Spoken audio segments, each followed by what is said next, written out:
ካርሰን በኖቬምበር 1985 በአቴንስ ጆርጂያ ተወለደች። ከልጅነቷ ጀምሮ እጅግ በጣም ታታሪና ትኩረት ያላት በመሆን ራሷን ለይታለች።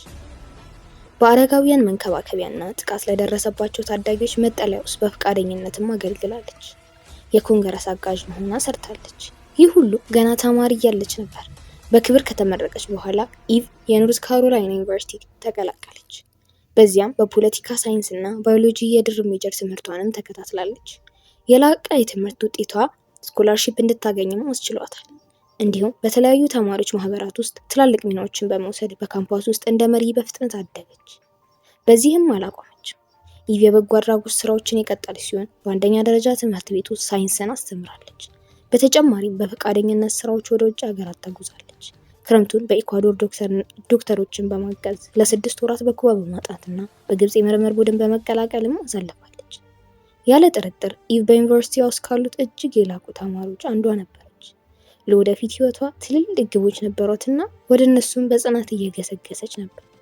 ከመመረቋ በፊት እንኳን ከትልቅ ኩባንያ የስራ እድል አግኝታ ዲግሪዋን እንዳገኘች ስራዋን ለመጀመር አቅዳ ነበር። የማርች 5ቱ ምሽት በየካቲት ወር ኢቭ 22 ዓመት ወጣትና በኮሌጅ የመጨረሻ ዓመት ተማሪ ነበረች። በዚያን ጊዜ ከቅርብ ጓደኞቿ ጋር ከካምፓስ ውጭም ትኖር ነበር።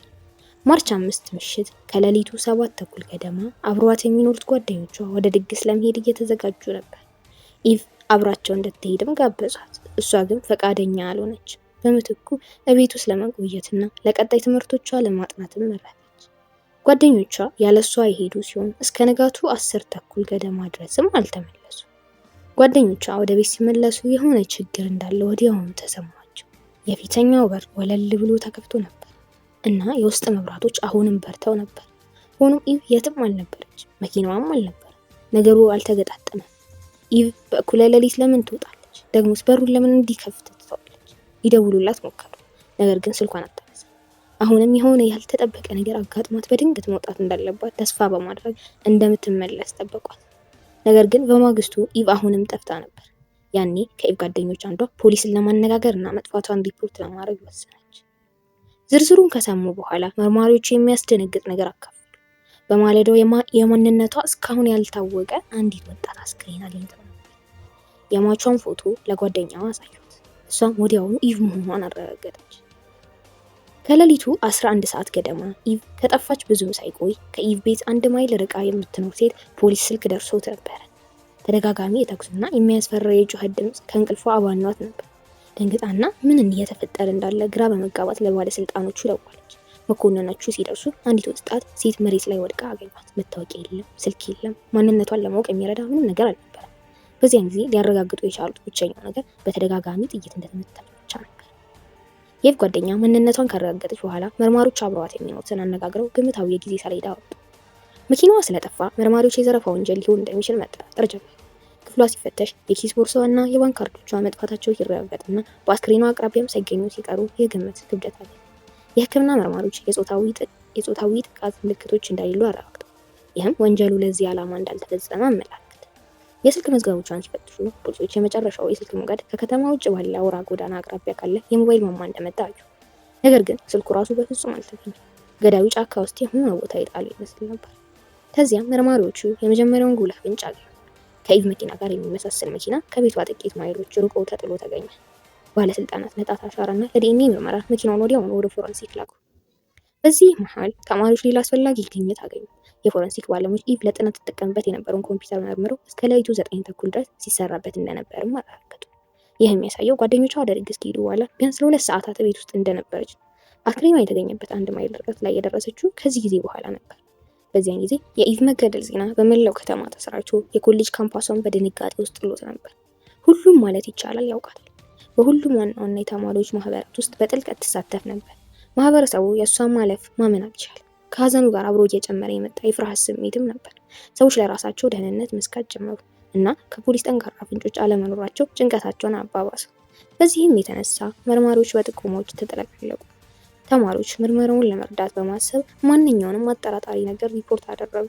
ነገር ግን መረጃዎች በብዛት ቢመጡ ከጥቆሞቹ ውስጥ አንዳቸውም ባለስልጣናቱ ጉዳዩን ወደ መፍታት አላቀረባቸውም። ከዚያም መርማሪዎቹ ወሳኝ የሆነ እመርታ አገኙ።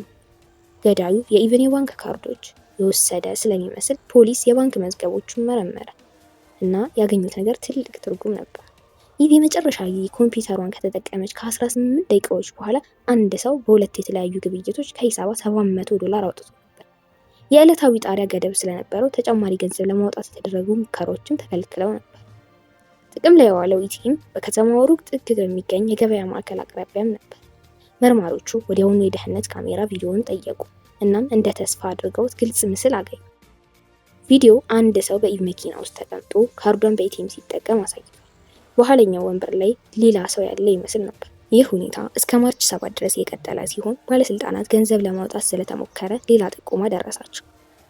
ከሌሊቱ 6 ገደማ ተጠርጣሪው ለ24 ሰዓት ክፍት ወደ ሆነ ሱቅ መጥቶ ኢቲኤሙን ለመጠቀም ሞከረ። ነገር ግን ባንኩ ግብይቱን ውድቅ አደረገው። ፖሊሶቹ መርማሪዎች ኢቭ ራሷ ልትሆን ትችላለች ብለው ጠረጠሩ። ነገር ግን የምስሉ ጥራት ለማረጋገጥ በጣም ደካማ ነበር። በዚህ መሃል ተጠርጣሪው በከተማ ውስጥ ባሉ ሌሎች በርካታ ኢቲኤሞች የኢቭን ካርድ ለመጠቀም እንደሞከረ ፖሊሶች ደረሱበት። አጠገቡ ወደሚገኘው ሱቅ በፍጥነት ሄዱ። ይህ ቦታ ደግሞ የሚሰራ የደህንነት ካሜራ ነበር። የዚያን ምሽት ቪዲዮ ሲያዩት አንድ ሰው የኢቭን ካርድ ለመጠቀም ሲሞክራዩ። ነገር ግን በሚገርም ሁኔታ ይህ ሰው በቀድሞ የኢቲኤም ቪዲዮ ላይ ከታየው ጋር አንድ አልነበር። መርማሪዎች አሁን በኢቭ ግድያ ከአንድ በላይ ሰው ተሳትፏል ወይም ገዳዩ ካርዷን ለተባባሪው አሳልፎ ሰጥቷል የሚለውን አማራጭ ማሰብ ነበረባቸው። ሁለተኛውን ተጠርጣሪ ማንነት ለማወቅ ሞከሩ። ነገር ግን እንደ ቀድሞ የደህንነት ካሜራ ቪዲዮ ለማረጋገጥ የሚያስችል ጥራት አልነበረው። ስለዚህ መርማሪዎች አንድ ሰው ግለሰቦችን ሊያውቃቸው ይችላል በሚል ተስፋ ሁለቱም የደህንነት ካሜራ ምስሎች ወደ ሚዲያ በማውጣት ህዝቡን ላይ እርዳታ ጠየቁ። ጉዳዩ ቀድሞውንም በማህበረሰቡ ዘንድ ሰፊ ትኩረት ስቧልና የፖሊስ ጣቢያው በጥቆማዎች ተጥለቀለቀ። አሁንም ግን ከነዚህ ፍንጮች ውስጥ አንዳቸውም ባለስልጣናቱን የኢቭ ገዳይ ወደ መያዝ አላቀረባቸውም። ማርች 12 ላይ ማንነቱ ያልታወቀ ደዋይ ተስፋ ሰጭ ጥቆማ ይዞ ሲመጣ ሁሉም ነገር ተለወጠ። ደዋዩ በሁለተኛው የደህንነት ካሜራ ቪዲዮ ላይ የሚታየውን ሰው እንደሚያውቀው ገልጾ ዲማሪዮ አትዋር መሆኑን ጠቆመ። መርማሪዎች የአትዋርን የኋላ ታሪክ ማጣራት ጀመሩ እና አንዳንድ አስጨናቂ ዝርዝሮችን አገኙ። ገና በ21 ዓመቱ ለዘረፋ፣ ለድብደባ፣ ለአደገኛ እጽ ወንጀሎችና ለሌሎች ወንጀሎች በርካታ እስራት ያካተተ ሰፊ የወንጀል ታሪክ ነበር። ምንም እንኳን እስር ቤት ቆይቶ ቢሆንም በተለያዩ አጋጣሚዎች በጊዜያዊነት ተለቆ ነበር። በተጨማሪም ኢቭ ከተገደለች ከ2 ቀናት በኋላ ዲማሪዮ በሙከራ ጊዜ ላይ ያለ ሽጉጥ በመያዙ ፍርድ ቤት ሊቀርብ ቀጠሮ እንደነበረው አወቁ። ባለስልጣናቱ የአትዋርን የድሮ ፖሊስ ጣቢያ ያለ የተነሳውን ፎቶዎች ከቪዲዮ ጋር አመሳከሩ። ትክክለኛውን ሰው እንዳገኙ ማረጋገጡ። በተጨማሪም ዲማሪዮ ሱቅ አቅራቢያ እንደሚኖር ስላወቁ መርማሪዎች በቀጥታ ወደ መኖሪያ ቤቱ ሄዱ።